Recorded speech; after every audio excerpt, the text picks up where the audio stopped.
आपके माइंड के सभी वेस्ट और नेगेटिव थॉट खत्म हो जाएंगे सिर्फ एक आसान से तरीके से।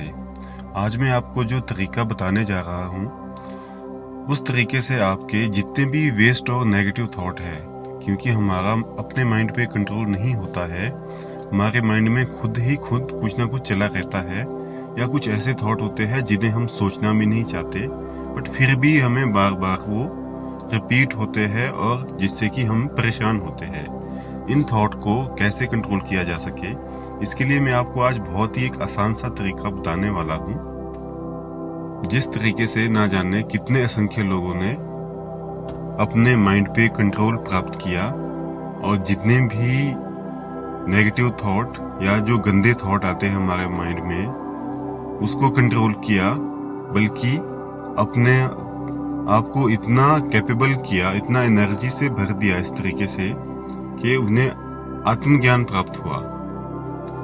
और इस तरीके से हम अपने दिमाग को भी एक सुप्रीम पावर में बदल सकते हैं। ये जो तरीका है, ये तरीका भगवान श्री कृष्ण ने गीता में दूसरे अध्याय में अर्जुन को बताया है। इस विधि से हम अपने थॉट्स पे ही काबू नहीं पा सकते, बल्कि हम अपनी जो हमारी चेतना की ऊंचाई है, अपने हम माइंड पे भी पूरी तरह कंट्रोल कर सकते हैं और हम उसे एक सुप्रीम पावर बना सकते हैं। बस हमें ये मेथड फॉलो करना होगा जो कि भगवान श्री कृष्ण ने बताया था, जिसको कि उन्होंने यज्ञ की उपाधि दी थी।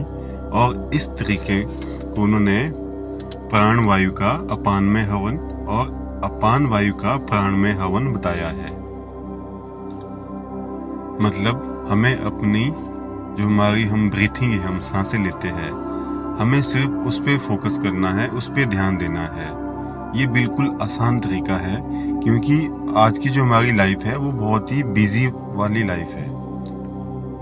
हमारे पास डेली रूटीन में इतना समय नहीं होता कि हम अलग से टाइम निकाल के हम मेडिटेशन करें या हम कुछ अलग से एक्टिविटी करें जिससे कि हम अपने थॉट्स पे कंट्रोल कर सके या कुछ और हम एक्सरसाइज या कुछ इस तरह का कर सके।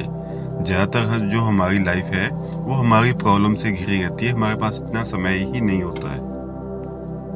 पर ये जो तरीका है ये इतना आसान और इतना इफेक्टिव है कि हम इसे कहीं भी कर सकते हैं। ना हमें इसके लिए मेडिटेशन की ज़रूरत है, ना हमें इसके लिए कहीं जाना है। हमें सिर्फ अपने ऊपर ही सांसों के ऊपर ध्यान देना है, हमें सिर्फ अपनी सांसों को देखना है। जैसे कि आपकी जो सांस है वो अंदर आ रही है, फिर आपने सांस को बाहर छोड़ा, बस इतना ही। श्री कृष्ण कहते हैं प्राण वायु का अपान में हवन, यानी कि जो हम सांस लेते हैं, हम जब सांस लेते हैं तो हमें अपनी सांस को देखना है कि सांस आ रही है। और जो दूसरा उन्होंने बताया कि अपान वायु का प्राण में हवन, अपान वायु होती है जब हम सांस को छोड़ते हैं, वो अपान होती है जब हम सांस अंदर लेते हैं, वो प्राण वायु होती है। तो जो अपान वायु में हम जो ध्यान देते हैं वो सांस छोड़ने पे देते हैं कि हम सांस को छोड़ रहे हैं। और आपने सांस ली, उसके बाद जो अपना आपने ध्यान देना है वो सांस छोड़ने पे देना है। प्राण वायु के हवन में आपने सांस लेने पे ध्यान देना है। और उन्होंने बताया कि कई जो लोग हैं जो कि चेतना की ऊंचाई तक पहुंच गए हैं, जिनने की अपने मन पे काबू कर लिया है, यानी कि जिनके कोई भी नेगेटिव वेस्ट या गंदे थॉट जिनके नहीं आते हैं, वो सिर्फ एक जगह पे बैठ के अपनी सांस को देखते, आती जाती सांस को देखते हैं। उनकी सांस आ रही है, जा रही है, वो बस उसको देखते रहते हैं। वो कोई भी काम कर रहे हैं, ये चीज़ आप कहीं भी अप्लाई कर सकते हैं। आप छोटा काम कर रहे हैं, आप बड़ा काम कर रहे हैं, आपने अलग से कुछ नहीं करना, कोई डिफरेंट एक्टिविटी नहीं करना, जो आपकी बॉडी में चल रहा है बस वही देखना है। आपके लिए समस्या तब खड़ी होगी कि आप कुछ अलग से एक्सरसाइज कर रहे हैं, आप कुछ और थॉट, नया थॉट आपने क्रिएट किया, आप कुछ नया आर्गूमेंट कर रहे हैं, कुछ अलग से कुछ नया कॉन्सेप्ट कर रहे हैं, वो एक अलग चीज़ हो गई। बट ये विधि इतनी आसान है कि आपने कुछ नहीं करना है। आप कुछ भी काम कर रहे हैं या आप नहीं कर रहे, आप बैठे हैं, आप जो भी करते हैं, आपने सिर्फ इतना ध्यान देना है कि जो आपकी सांस है, या आप उसे आते टाइम उस पर ध्यान दें कि आपकी सांस आ रही है, आपके अंदर आपने सांस लिया, आपके अंदर सांस आई और आपके जो सांस है नाभि तक पहुंची, उसके बाद आपने सांस छोड़ दी।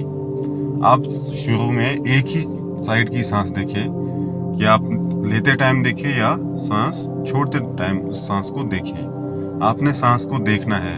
इसी तरीके से ही आपका जो एक तरह का ध्यान लग जाएगा। ना आपसे कुछ अलग से कोई मंत्र या कुछ भी नहीं कर रहे, तो आपका जो ध्यान है वो इजी लग जाएगा। आपके जो थॉट है वो धीरे धीरे खत्म होने शुरू हो जाएंगे। इसी चीज को ही बाद में भगवान बुद्ध ने भी इसी चीज पे फोकस किया। जो हमारे जो भगवत गीता है वो लगभग 5000 साल पुराने लिखी गई थी। ये जो मेथड है ये 5000 साल पुराना है। उसके बाद जो भगवान बुद्ध आए तो गौतम बुद्ध ने, उनका जो जन्म है लगभग 2500 साल पहले हुआ है, मतलब 2500 साल पहले। उन्होंने भी सेम विधि को, सेम प्रोसेस को विपस्सना का नाम दिया। हमारे देश में आज 50 से ज्यादा विपस्सना केंद्र है, जहाँ पे कि अगर आप विपस्सना केंद्र गए हैं या नहीं भी गए हैं, वहाँ जो मेथड है अगर आप वहाँ जाते हैं तो आपको आपकी सांसों पे ही फोकस करवाया जाता है। आप वहाँ बात नहीं कर सकते किसी से। आपने सिर्फ अपनी सांसों पे ध्यान देना है कि सांस आ रही है, जा रही है। आपने बिल्कुल शांत बैठना है। इस तरीके में सबसे बड़ी बात यह है कि आपने करना कुछ नहीं है, आपकी अलग से मेहनत कुछ नहीं लग रही, और ना ही उसका आपके ऊपर कोई अलग कुछ भी आप अलग से करते हैं तो आपको टाइम देना पड़ता है, आपका ऊपर उसका इम्पैक्ट पड़ता है। आपको सिंपली अपने सांसों पे ध्यान देना है, बस उसको आते जाते देखना है।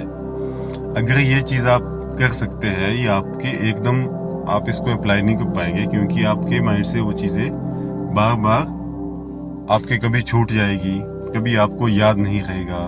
बट अगर आप धीरे धीरे प्रैक्टिस करते रहें उस पर ध्यान देने की, तो एक समय आएगा जब आपके जितने भी गंदे थॉट या वेस्ट थॉट या कुछ भी है, आप अपने माइंड को देख पाएंगे कि आपके अंदर थॉट आ रहा है। आपको कोई भी थॉट परेशान नहीं कर सकता, कोई भी सिचुएशन आपको डिस्टर्ब नहीं कर सकती, और इससे आपका जो माइंड है वो भी एक सुप्रीम एनर्जी में बदल जाएगा, जो एक आपको एक आत्मज्ञान की स्टेज हम जिसे कह सकते हैं, जिसमें कि आपको सब कुछ आपको मालूम हो जाता है। वो यही विधि है जो सबसे आसान और सबसे पुरानी है, जिसे कि हमारे पहले जो जितने भी श्री कृष्ण या गौतम बुद्ध हुए हैं, ये उनकी दी गई विधि है। अगर आप इस मेथड को सिर्फ 10 दिन भी कर पाए, फिर भी आप अपने आप में खुद देख सकते हैं कि आप में कितने ज़्यादा बदलाव हुए।